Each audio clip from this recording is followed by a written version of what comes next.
All right, guys, let's start off here on number 2. So for this one, I see that this is an explicit formula because we don't have any subscript and really our variables in the exponent here. So that means if we want each term, so if I want the first term, I call that a sub 1.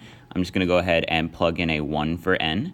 Now, I just need to evaluate here. So that exponent is kind of implied parentheses there, so it's 4 times 3 to the 0 power.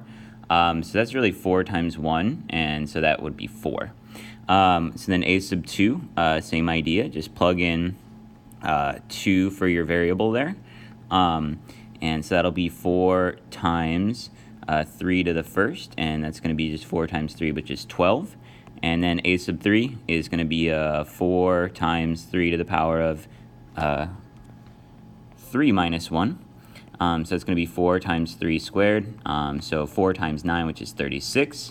And then a sub 4 will be 4 times 3 to the power of 4 minus 1, which is just going to be 4 times 3 to the third, which that is 27 times 4, which I don't know off the top of my head. So that's 108. So those are my first 4 terms there.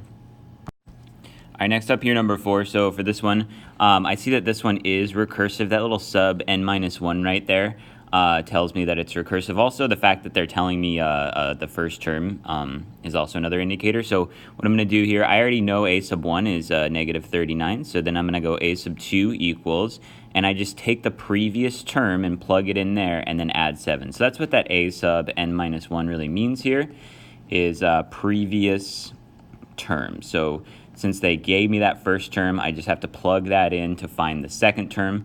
So that's going to be negative 32. A sub 3 then will be that new previous term. So now I'm going to plug in negative 32 and add 7. So each time I'm just adding 7 to the previous term. That's going to be negative 25.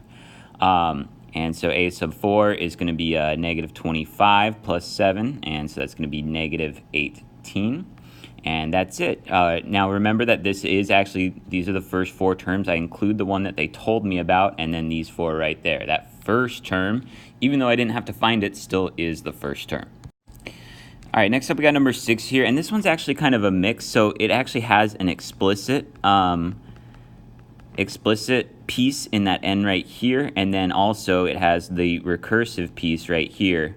That a sub n minus 1 referring to the previous term.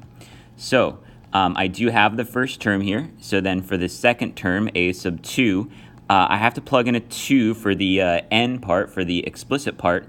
And then for the recursive part, I plug in the previous term, which is 1. So that's going to be 2. So then for a sub 3, once again, the explicit part, since I'm looking for the third term, I plug in a 3 right there. And then the recursive part, I now plug in the previous term, which is now 2. So that's going to be 6. So I'm just taking this piece and plugging it in right there, just like I plugged that piece in right there.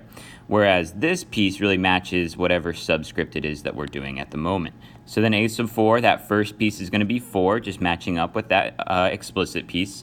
And then the recursive piece is going to come from the previous term, which will be 6. And so that's going to give me 24. So my first 4 terms are 1, 2, 6, and 24.